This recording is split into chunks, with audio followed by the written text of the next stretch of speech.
थोड़ी क्रिकेट, थोड़ी सियासत के साथ मैं हूं अयाज खान। नाजरीन, समंदर का एक 34 किलोमीटर चौड़ा टुकड़ा अगर इस पे एक हफ्ता जंग हो जाए तो आपकी हर चीज बर्बाद हो जाती है। पेट्रोल समेत हर चीज महंगी हो जाती है। जी हाँ, मैं बात कर रहा हूँ आबनाए हुर्मुज की।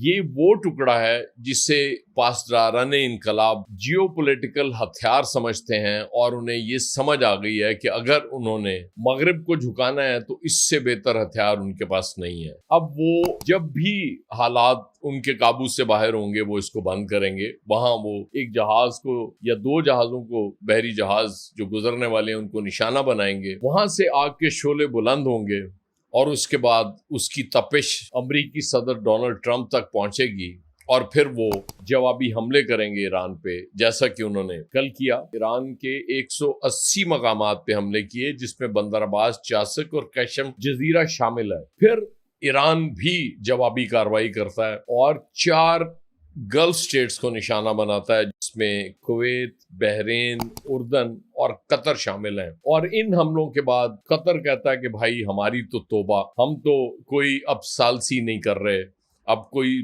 सालसी जिसने करनी है वो जाने और उसका काम जाने, हम इसके बाद सालसी नहीं करेंगे। अब इशू सादा नहीं है, बहुत कॉम्प्लिकेटेड है।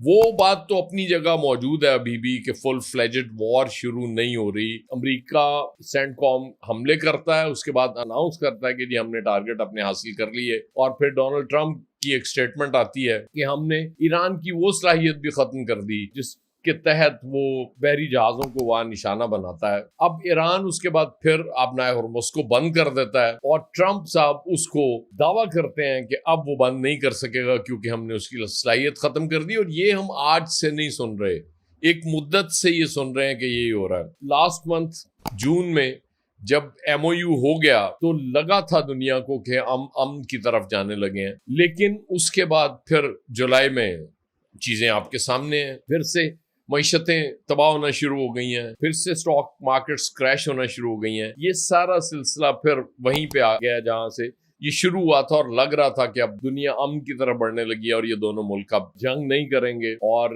उस वक्त इजराइल के हवाले से भी डोनाल्ड ट्रंप बड़े सख्त बयान दे रहे थे कि इजराइल को हमारी माननी पड़ेगी, जब हम जंगबंदी की तरफ जा रहे हैं तो इजराइल को भी जंगबंदी की तरफ जाना पड़ेगा। और वो इक्का दुक्का खिलाफ वर्जियों से हट के अगर देखा जाए तो इस पे अमल भी हो रहा था। डोनाल्ड ट्रंप जो कह रहे थे वो बिल्कुल ठीक बात थी, लेकिन अब फिर से हालात खराब होना शुरू हो गए। और सबसे ज्यादा मुश्किल इसमें उन्हीं मुल्कों के लिए है जो सालसी कर रहे हैं, और ख़ास तौर पे पाकिस्तान जो सालसी की कोशिशों में सबसे आगे है। अब स्टेक्स बहुत हाई हैं इसमें पाकिस्तान के। एक तरफ तो हम ये कहते हैं कि जाहिर है हमारा काम था दोनों फ्रीकों को एक मेज पे बैठाना और उनकी अंडरस्टैंडिंग कराना और उसके बाद हमारी जिम्मेदारी खत्म होगी, लेकिन बात अब इतनी सादा नहीं रहेगी। उसकी वजह ये है कि जो पाकिस्तान के दुश्मन है वो जाहिर है उनकी तो पहले दिन से कोशिश है कि पाकिस्तान की इन एफर्ट्स को किसी तरीके से अंडरमाइन किया जाए, और उन्हें जब मौका मिलता है वो इसकी कोशिश करते हैं और रिजल्ट उसका नजर भी आता है। अब मसले का हल क्या है? मसले का हल सिंपल है कि एक दफा फिर वो जो टेक्निकल कमेटीज के मुज़ाकरात होने थे वो किसी तरीके से शुरू करा दिए जाएं और कुछ चीजों पे इत्तफाक कर लिया जाए। उसकी वजह यह है कि हार्ड लाइनर्स दोनों तरफ हैं, अमेरिका में भी हैं, ईरान में भी हैं। ज़ाहिर पासदारान इनकलाब हार्ड लाइनर्स हैं, वो नहीं चाहते कोई ऐसी डील हो जाए जिसमें उनको लगे कि शायद ईरान की शिकस्त है। इसी तरह अमेरिका के हार्ड लाइनर्स ये नहीं चाहते। डोनाल्ड ट्रंप का अलबत्ता एक बहुत बड़ा नुकसान हुआ। कल लिंडसे ग्राहम जो बहुत ज्यादा हमायती उनके सेनेटर थे और दोबारा भी इलेक्शन लड़ने जा रहे थे सेनेट का, वो बहुत बड़े हमायती थे इस जंग के और डोनाल्ड ट्रंप के। तो डोनाल्ड ट्रंप उस हवाले से भी दुखी हैं, ज़ाहिर है इतने जबरदस्त साथी से महरूम हो जाना, जो वोकल हो, जो उनके लिए वो बात कर रहा था उनके हक में, और जाहिर है वो ईरान के खिलाफ मुसलसल बयानात भी आ रहे थे उनके, तो वो एक बहुत बड़ा लॉस है। अब ईरान और अमेरिका दोनों की क़यादतों को ये इनिशिएटिव लेना पड़ेगा, उन्हें आगे बढ़ना पड़ेगा। रौला ये है कि बड़े पैमाने पे जंग तो नहीं नजर आ रही, लेकिन इसके बावजूद ये जो झड़पें होती हैं, ये कोई एक दो जहाजों पे हमला हो जाता है, कोई ड्रोन अटैक हो जाता है, वहां से जो शोले बुलंद होते हैं आग के, वो फिर जाहिर है इस जंग को मतलब वक्ती तौर पे सही लेकिन वो उसमें चीजों को खराब करने में बहुत अहम रोल प्ले करते हैं।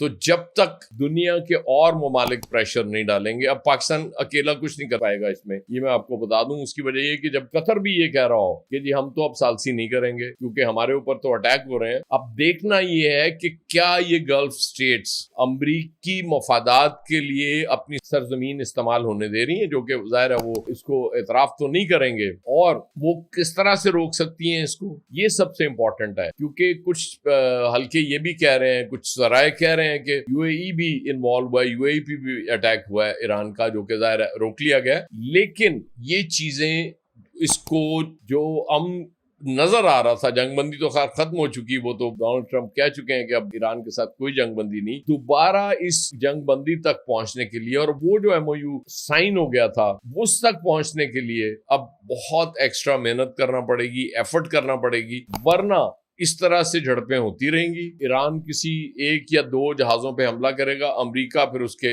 180 हमले करेगा, कभी 150 करेगा, कभी 160 करेगा, और चीजें इसी तरह खराब होती रहेंगी। और हमारे जैसे मुल्कों के लिए उनकी मईशतें जो पहले ही बर्बाद हुई पड़ी हैं वो तबाह होती रहेंगी, और पेट्रोल की कीमतें बढ़ती रहेंगी। और जाहिर है जब बढ़ती हैं पेट्रोल की कीमतें तो 24 घंटे में हुकूमत को ख्याल आ जाता है कि इसका बोझ फौरी तौर पे अवाम पे डाल दिया जाए, और जब कम होती हैं कीमतें तो फिर कहा जाता है जी 20-25 दिन लगेंगे, वो सस्ते वाला जहाज आने दे, फिर आपको रिलीफ भी दे देंगे। इससे चीजें खराब होती जाएंगी और हमारे जैसे मुल्कों के लिए बहुत मामला बिगड़ते जाएंगे। इसलिए इंटरनेशनल कम्युनिटी का फर्ज है कि वो आगे बढ़े और दोबारा ईरान और अमेरिका के दरमियान एटलीस्ट उस एमओयू के शिकें बहाल कर दे कि जी यहां तक आगे लाएं, अब आगे मुज़ाकरात करते हैं, वरना चीजें ठीक नहीं होंगी। बहुत शुक्रिया।